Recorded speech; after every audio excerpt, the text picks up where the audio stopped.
बात करते हैं अगले क्वेश्चन की। तो दिया गया है how many normals can be drawn from a given point to the central conicoid. ठीक है, किसी एक पॉइंट से सेंट्रल कॉन्काइड की तरफ या सेंट्रल कॉन्काइड से किसी एक पॉइंट की तरफ कितने मैक्सिमम नॉर्मल खींचे जा सकते हैं। ठीक है, तो हम क्या करते हैं, पहले कॉन्काइड का इक्वेशन जो जनरल होता है वही वही मान लेते हैं। Let the central conicoid is A X square plus B Y square plus C Z square equal to 1 हमको दे रखा है, ऐसा मान के चलते हैं। इसको क्या कर देते हैं, इक्वेशन नंबर 1 बना देते हैं।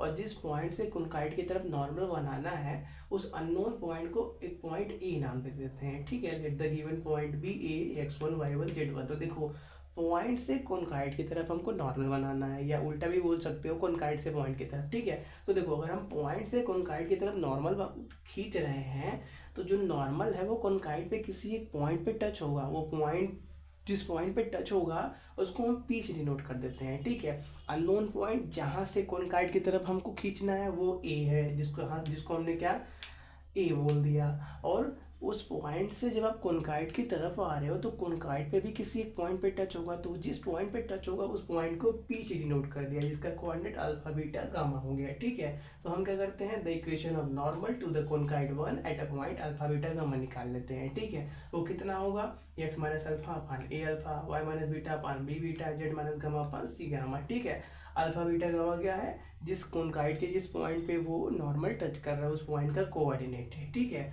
तो देखो इफ द नॉर्मल, अगर ये जो हमारे पास जो नॉर्मल का इक्वेशन है passes through the given point x1 y1 z1, जो पॉइंट ये जो हमारे पास इक्वेशन नंबर 2 आया नॉर्मल का इक्वेशन, अगर ये इस ए पॉइंट का कोऑर्डिनेट कितना है x1 y1 z1, अगर वो उससे पास हो रहा है तो उस सिचुएशन में हम क्या बोलेंगे, x1 minus alpha upon A alpha किसके बराबर होगा, y1 minus beta upon B beta किसके बराबर होगा, z1 minus gamma upon C gamma के बराबर होगा। और ये मान लेते हैं कोई भी एक रैंडम कांस्टेंट के बराबर है, r के बराबर। ठीक है, r एक अननोन है जिसको हमने खुद से माना है। ठीक है, अब यहाँ से क्या कर लेते हैं, x1 का वैल्यू निकालते हैं। कैसे निकालोगे, इसको कंपेयर करोगे, इसको कंपेयर करोगे, x1 का वैल्यू कितना मिलेगा, alpha 1 plus A are. y1 का वैल्यू निकालोगे, इसको कंपेयर करोगे, इसको कंपेयर करोगे, कितना मिलेगा, y1 equal to beta 1 plus B are.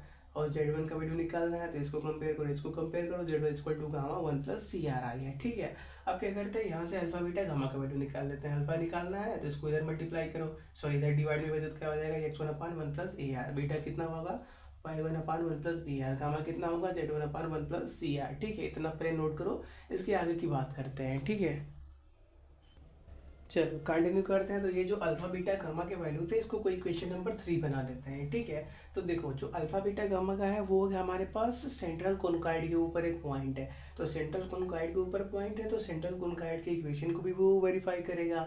तो कॉन्काइड का जो इक्वेशन था A X square plus B Y square plus C Z square, उसके अंदर जो एक्स वाई जेड है वहाँ पे हम क्या कर लेते हैं, अल्फा बीटा गामा कर लेते हैं। तो क्या मिल जाएगा, A alpha square plus B beta square plus C gamma square equal to 1। इसको कोई बना दो इक्वेशन नंबर 4।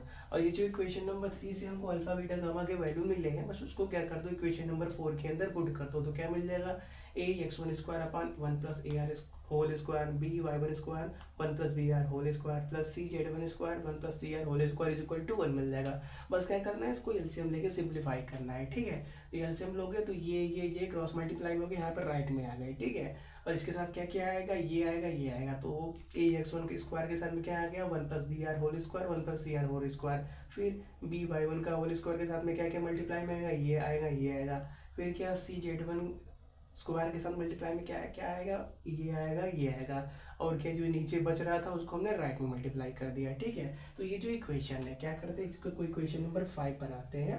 इक्वेशन नंबर 5 के अंदर अगर आप देखो तो देखो जब ये ओपन होगा तो क्या बनेगा, 1 square plus B square R square बनेगा, मतलब का आर का स्क्वायर बनेगा। और आर स्क्वायर जब इस आर स्क्वायर के साथ मल्टीप्लाई में होगा, जब ये आर स्क्वायर है ये वाला ब्रैकेट भी ओपन करोगे तो आर का स्क्वायर बनेगा, तो आर स्क्वायर आर के पावर 4 बनेगा। वैसे ही यहाँ पे देखो ये ओपन होगा तो आर का स्क्वायर बनेगा, ये भी ओपन होगा तो आर का स्क्वायर उसमें से बनेगा। देखो और भी बनने वाला है, ए स्क्वायर बनने वाला है, सी स्क्वायर बनने वाला है, लेकिन हम सिर्फ आर के बारे में बात कर रहे हैं क्योंकि आर क्या था, अननोन था जिसको हमने अपने से माना था। तो आर का वैल्यू तो पुट करना पड़ेगा ना, निकालना पड़ेगा ना, इसलिए बात चल रही है आर की। ठीक है, क्योंकि देखो जो ए बी सी होंगे और एक्स वाई जेड होंगे वो तो गिवन होंगे, आर अननोन है तो उसके बारे में बात करो। तो यहाँ से भी आर का पावर 4 बनने वाला है, यहाँ पे भी मल्टीप्लाई करोगे आर स्क्वायर आर के पावर 4 बनेगा। लेकिन राइट में देखो, यहाँ पे देखो ब्रैकेट ओपन होगा ए स्क्वायर आर स्क्वायर यहाँ पे ब्रैकेट ओपन होगा A square sorry B square R square, यहाँ पे ब्रैकेट ओपन करोगे तो सी स्क्वायर आर स्क्वायर। करने का मतलब अगर हम सिर्फ आर वाली टर्म को देखें तो R square R square R square R के पावर 6 बन रहा है। कहने का मतलब आर का हाईएस्ट डिग्री इस इक्वेशन में कितना है, 6 है। इधर लेफ्ट साइड 4 था लेकिन राइट साइड कितना आ गया, 6 आ गया। तो अगर आर का हाईएस्ट डिग्री 6 है तो इस इक्वेशन के अंदर हमको आर के 6 रिजल्ट मिलने वाले हैं। वो रिजल्ट आपको निकालने की जरूरत नहीं है, आपको सिर्फ अननोन के टर्म में ही बात करनी है कि कितने नॉर्मल्स बनने वाले हैं। ठीक है, रिजल्ट निकालने की जरूरत नहीं है। ठीक है, जब जरूरत पड़ेगी क्वेश्चन के टाइम तब अलग से देखा जाएगा। ठीक है, तो देखो यहाँ पे आर का हाई डिग्री 6 है, तो ये क्या है, एक आर के अंदर इक्वेशन है जिसका हाई डिग्री 6 है और इसके हमको 6 रिजल्ट मिलने वाले। आर क्या है, हाई डिग्री 6 है तो उसके 6 रिजल्ट निकलने वाले हैं। वही 6 रिजल्ट अब जब क्या करोगे, इक्वेशन नंबर 3 के अंदर पुट करोगे, जहाँ जो आर आर आर है तो आपको क्या अल्फा बीटा गामा के 6 अलग अलग ट्रिपलेट मिलेंगे। देखो जैसे देखो एक पॉइंट है ए जिसका कोऑर्डिनेट था x1 y1 z1 था। ठीक है, फिर क्या होगा, एक पॉइंट था हमारे पास P जिसके कोऑर्डिनेट था अल्फा बीटा गामा था। इनसे इसके बीच हम क्या कर रहे थे, नॉर्मल निकाल रहे थे। फिर हमने क्या देखा कि जो हमारे पास आर एक अननोन है उसका वैल्यू क्या होगा, तो उसके लिए क्या किया हमने, इतना प्रोसीजर आगे बढ़ाया। फिर हमने ये देखा कि आर का हाई डिग्री इस इक्वेशन में कितना है, 6 है, तो आर के हमको 6 वैल्यू मिलने वाले हैं। वही 6 वैल्यू जब हम क्या करेंगे, यहाँ पे पुट करेंगे तो हमको अल्फा बीटा गामा के 6 अलग अलग पेयर मिलेंगे। एक सपोज कर लो मिल गया आपको 1 2 3, जनरल एग्जाम्पल के बारे में बात कर रहे हैं। ठीक है, जरूरी नहीं है कि 1 2 3 ही मिले।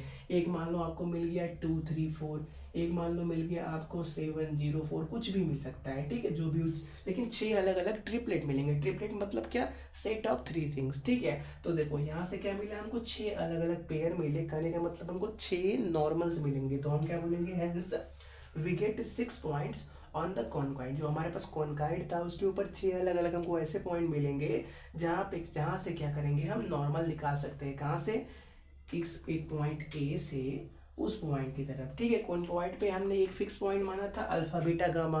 हर बार क्या होगा, जब जब आर का वैल्यू अलग अलग रखोगे उसके लिए अल्फा बीटा गामा के वैल्यू अलग अलग आएंगे, लेकिन रहेंगे तो वो कॉनकाइड के ऊपर ही। तो हम क्या बोलेंगे, उस ए पॉइंट से कॉनकाइड के बीच कितने, रे पॉइंट से कॉनकाइड की तरफ कितने नॉर्मल बनाए जा सकते हैं, सिंपली बोलो 6 नॉर्मल बनाए जा सकते हैं। 6 पॉइंट हमको नॉर्मल मिलने वाले हैं। ठीक है, चलो नोट करो।